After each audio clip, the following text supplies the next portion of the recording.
Cécile, puis Véronique, est-ce que vous pouvez nous dire de manière assez concentrée ce qu'est le GESRA, comment vous avez vécu les choses, le GESRA, et ce que sont en fait les épiceries sociales et solidaires, comment vous avez vécu les choses ces derniers mois?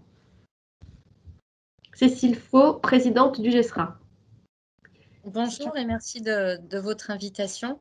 Peut-être en quelques mots, et je vais essayer d'aller assez rapidement, je vais présenter du coup le GESRA, qui est un groupement d'épiceries sociales et solidaires, tête de réseau sur la région Auvergne-Rhône-Alpes, et qui regroupe aujourd'hui 44 épiceries.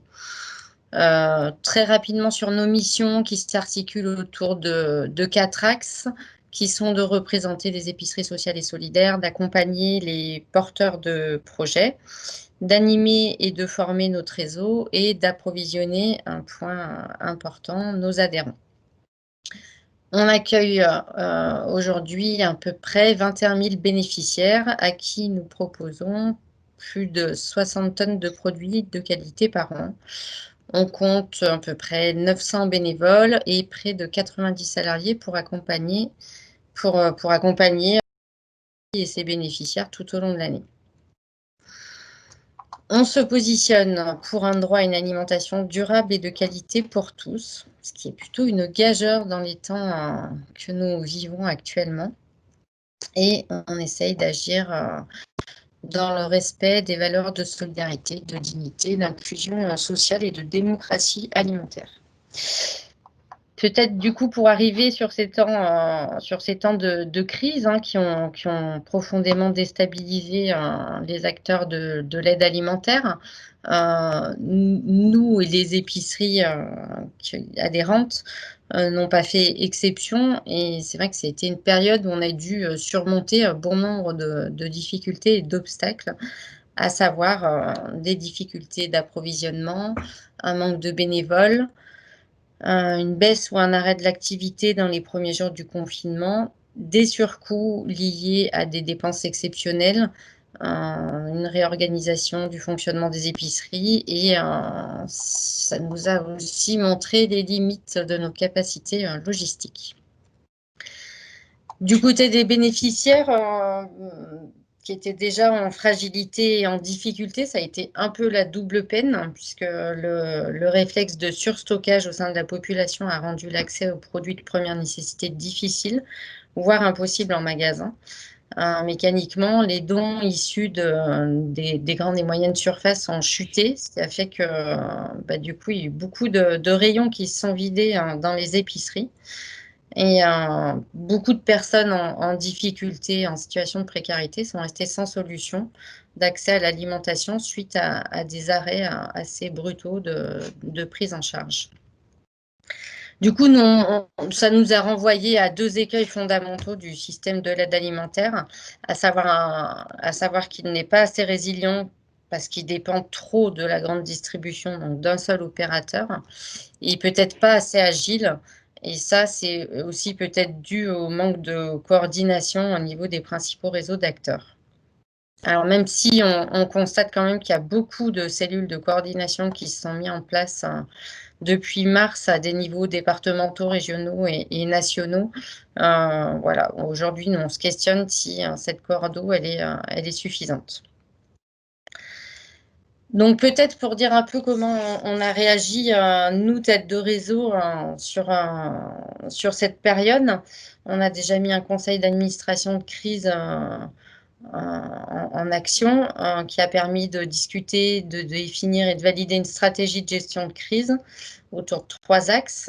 D'une part, et c'était crucial pour nous, d'assurer les besoins en approvisionnement et la reconstitution des stocks des épiceries. Donc, on a vraiment donné cette priorité à la logistique.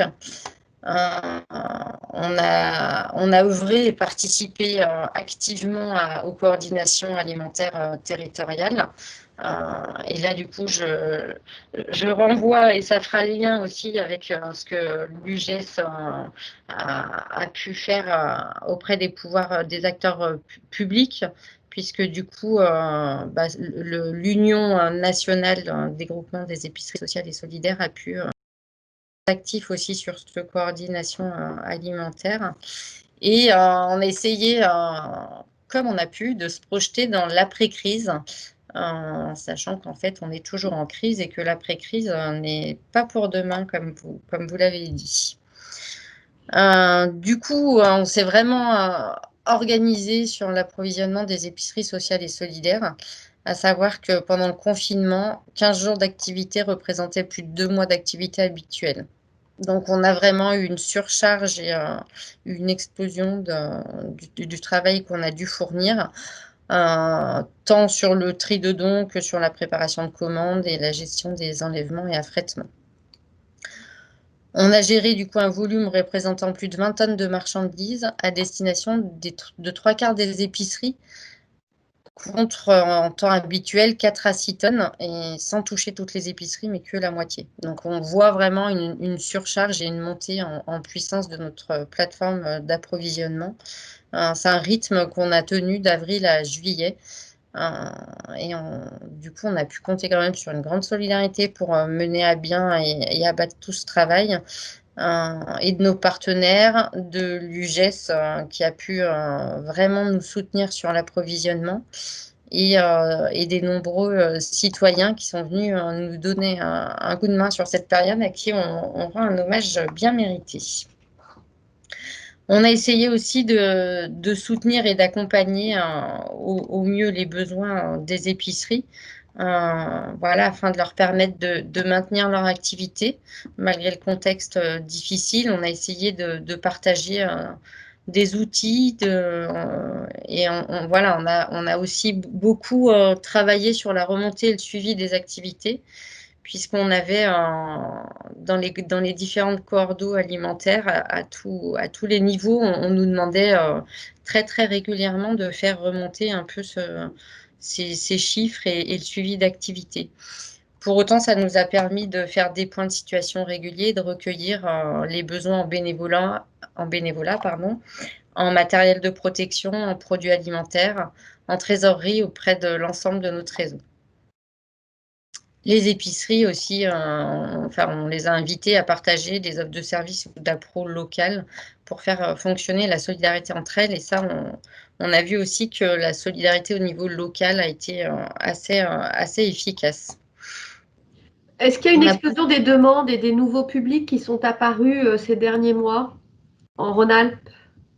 Alors, c'est compliqué à mesurer encore, mais pour autant, on commence à mesurer effectivement qu'on a vraiment du monde qui viennent dans les épiceries. Mais pour le moment, on n'a pas encore les chiffres, comme ils ont pu sortir dans l'aide alimentaire d'urgence, où là, je pense que, enfin, voilà, il y a des gens qui sont allés en nombre et très rapidement, directement, sur des réseaux type Croix-Rouge ou Resto du Cœur. Je pense qu'ils ont eu, ou Secours Pop, ils ont eu une montée en charge très, très rapide sur les épiceries. Elle est plus lente. On n'est pas, nous, dans l'aide forcément d'urgence, mais pour autant, on commence à le voir, en fait, depuis cet été, avec effectivement un nombre plus important de personnes reçues. Oui, parce que je dois quand même préciser, et dis-moi si je me trompe, mais dans votre méthode, toute personne qui passe par l'épicerie doit être adhérente de l'épicerie, hein. Vous avez un modèle quand même hybride. Tu peux peut-être expliquer la base du modèle pour que les participants comprennent bien.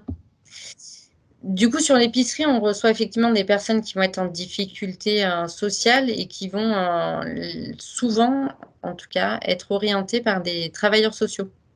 Oui, mais pas Euh, seulement des personnes en difficulté sociale, vous avez aussi alors, des du coup, on clients est solidaires.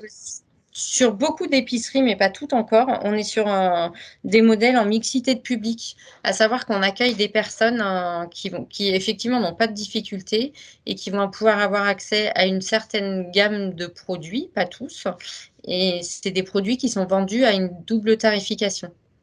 Et c'est vrai que du coup, sur le côté mixité de public et sur ces produits qui sont plus de qualité et accessibles à tous, il y a eu beaucoup d'épiceries qui ont eu des grosses montées en charge, effectivement, sur ce côté un peu produit solidaire. Et du coup, c'était voilà, les épiceries étaient des réponses hyper locales pour faire des achats un peu militants. Donc c'est vrai que de ce côté-là, on a eu plus on a eu une montée en charge des adhérents solidaires et sur le côté plus bénéficiaire, voilà, la montée en charge, elle est en train de se faire maintenant et on s'attend à ce qu'elle continue de progresser malheureusement encore pour quelques mois. Éric, Une est-ce que ça question, correspond à la question que tu as posée? Oui, j'ai une question. Je voudrais savoir si, durant cette période, des projets d'épicerie solidaire qui traînaient un peu se sont accélérés et s'il y a eu des créations donc, de nouvelles épiceries solidaires. C'est en train d'arriver. Après, la création d'une épicerie, elle se fait pas du jour au lendemain. Ah, c'est sûr. Donc, du coup, c'est une période en fait où il y a effectivement eu des structures qui sont montées un peu en urgence, mais qui étaient plus sur de la distribution d'urgence de colis et pas sur le modèle des épiceries. Le modèle des épiceries, nous, on vend les produits à coût très réduit, mais on les vend et on insiste aussi, et pour nous, c'est important, sur le libre choix des personnes qui vont venir acheter. Donc, du coup, on n'est pas forcément en réponse d'urgence. Et c'est des projets qui sont quand même assez longs à monter. Oui, je les connais bien, oui. Ok. Si. Bernard, si tu as une question à poser, est-ce que tu peux l'écrire dans le fil? Comme ça, je peux la poser au bon moment ou te donner la parole au bon moment. Je passe la parole à Véronique Boucher qui va… Donc là, c'était Rhône-Alpes et Véronique va nous donner un aperçu plus général. Véronique. Oui, bonjour à tous. Bonjour, Monsieur le Président. Alors, effectivement, je vais essayer de tenir le timing imparti. Je vous propose de vous faire une courte présentation du réseau UGES et puis d'entrer peut-être après un peu plus en détail sur les actions que nous avons développées cette année, sachant que une partie du témoignage que je vais vous apporter, je pense, est bien en lien avec les différentes interventions de vos précédentes structures invitées. Donc, ça nous apportera peut-être un peu d'illustration concrète. Alors, l'UGES est une association nationale qui a été réactivée fin 2019. Donc, on n'a pas encore fêté notre première bougie. Elle a été réactivée sous l'impulsion de 3 groupements régionaux, dont le GESRA ici présent, le GESMIP de la région Occitanie et le GES-BFC pour la Bourgogne-Franche-Comté. Et grâce au soutien de la Fondation AG2R La Mondiale qui nous a vraiment permis cette réactivation. Nous fonctionnons sur un principe de gouvernance horizontale qui est composé de référents de chaque groupement adhérent.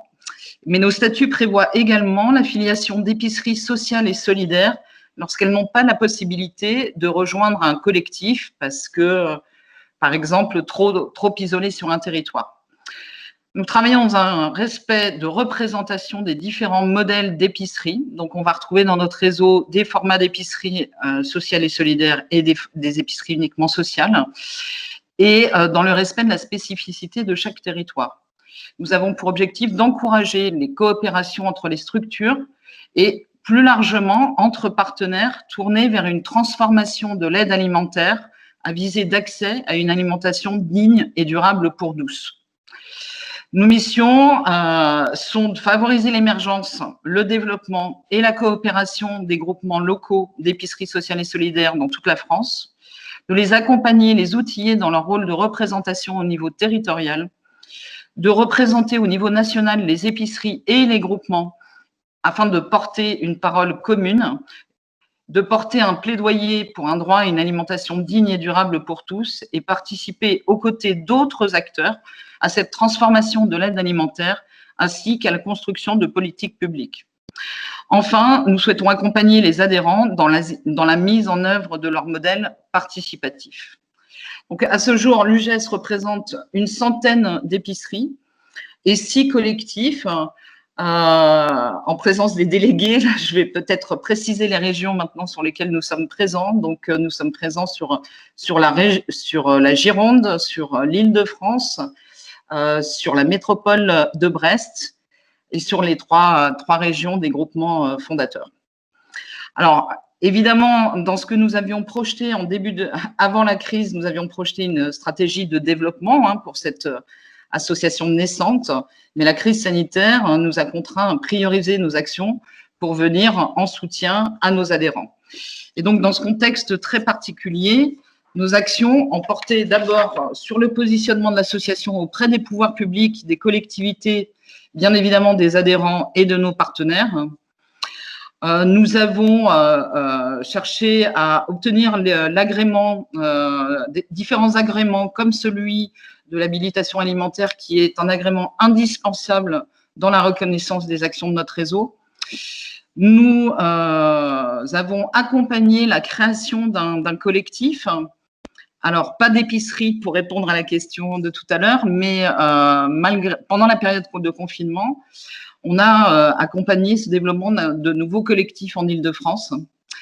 Nous avons évidemment soutenu nos adhérents face à la crise sanitaire et ça s'est traduit de différentes façons, comme courrier d'interpellation, recherche de financement, des achats de denrées alimentaires, l'organisation d'ateliers et d'échanges entre adhérents et afin qu'ils puissent partager leurs pratiques en période de gestion de crise.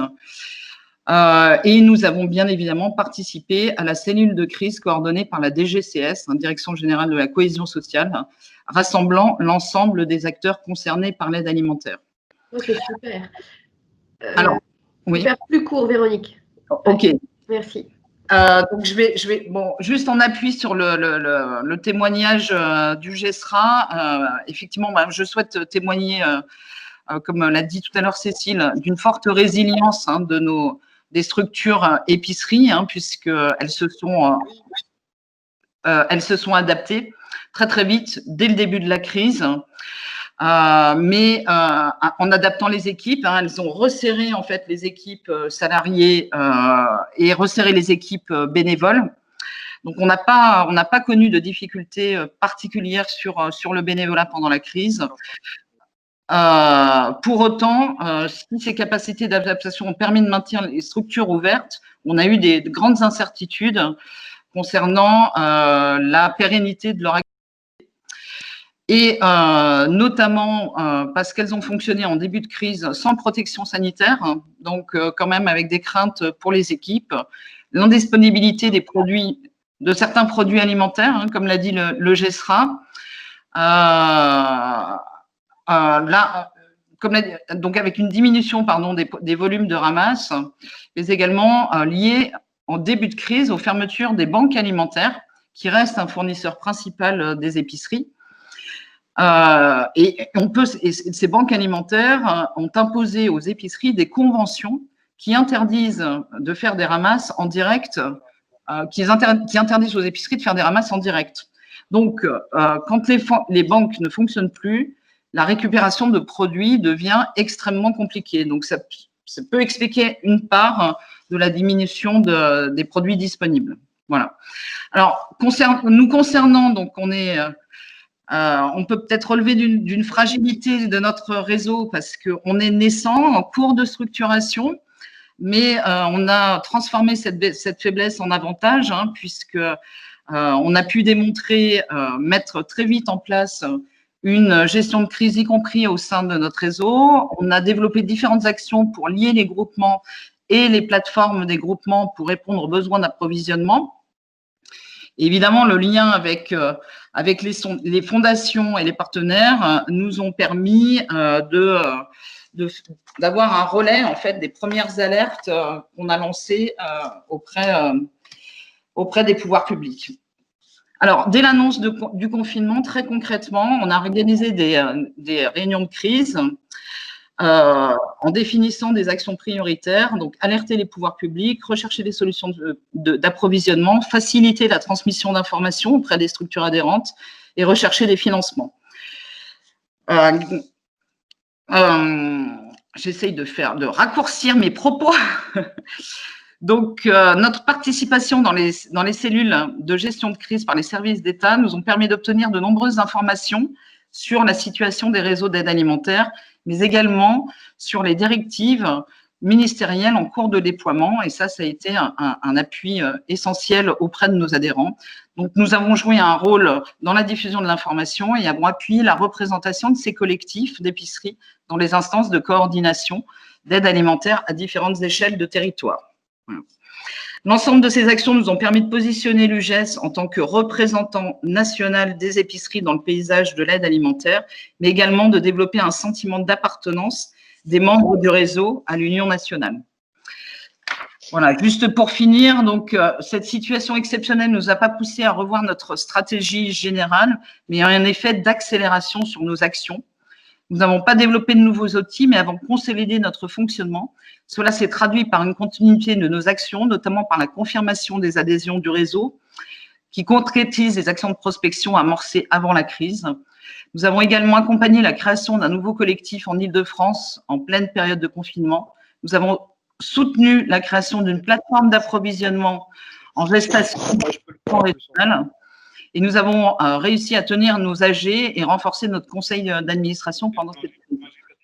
Enfin, nous avons pu tester notre schéma d'organisation, notamment sur le sujet de l'approvisionnement, en coordonnant les liens entre les plateformes et en appuyant le fait que la qualité alimentaire ne doit pas se faire au détriment de cette urgence sanitaire. Voilà.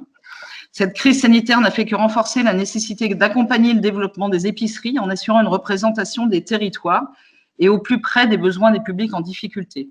Notre schéma d'organisation confirme l'agilité de notre réseau pour construire des réponses adaptées aux différentes situations. Nous devons maintenant consolider notre fonctionnement et travailler en partenariat avec nos groupements à la mise en œuvre d'outils de mutualisation qui viendront renforcer l'action des groupements au service de leurs adhérents. Voilà, donc ça va se traduire concrètement par de l'investissement et du renforcement des équipes, qui sont des ressources essentielles pour accompagner notre développement. Voilà, donc on est évidemment, nous vivons tous un contexte qui est extrêmement dramatique, mais nous faisons partie de ces associations en fait qui ont bénéficié d'un développement exceptionnel pendant cette crise, un développement qui est assez rapide parce que nous arrivons moment avec effectivement cette volonté des territoires de se rassembler autour des collectifs. Et j'en profite pour finir pour remercier la Fondation et toutes les équipes de la Fondation qui ont été à côté auprès de nous sur toute cette période et qui nous ont pas lâchés, qui nous ont soutenus tout au long de cette gestion de crise. Un petit coucou aussi à Virginie qui et du coup est très présente auprès du groupement Bourgogne-Franche-Comté et merci pour votre soutien financier qui nous a permis, en période vraiment à s'épuiser, à reprendre de l'énergie, à renforcer nos équipes et à nous équiper pour être plus efficaces. Oui, merci beaucoup Véronique à vous tous. Et à toi en particulier pour cette présentation accélérée. Il faut saluer l'entrée en partenariat de la Fondation Carasso et de la réactivité avec laquelle la Fondation Carasso est aussi venue en soutien. Je pense que c'est… Voilà, n'hésitez jamais à donner le nom des fondations amies. Hein. Je vous rappelle que la Fondation Agir Mondiale travaille en coopération avec toutes les fondations sans exclusive. Donc, surtout, mettez en valeur l'action des fondations qui vous aident parce que toutes ne le font pas. Donc, voilà, c'est important. Alors, Delphine, tu m'autorises juste un petit mot. Effectivement, nous avons été vraiment au moment où on était le plus en difficulté en termes d'approvisionnement pour nos épiceries. Nous avons bénéficié d'un soutien exceptionnel de la Fondation Carasso et Fondation de France, oui. Qui effectivement est une fondation qui… sont des fondations qui ont fait preuve vraiment d'une réactivité exceptionnelle dans cette gestion de crise et qui nous a permis vraiment de répondre à un besoin urgent de nos structures, vraiment au bon moment, quoi. Merci beaucoup Véronique, c'était important de le rappeler parce que malheureusement, il y a beaucoup de fondations qui n'ont pas réussi à le faire pour plein de raisons structurelles liées à leur propre organisation.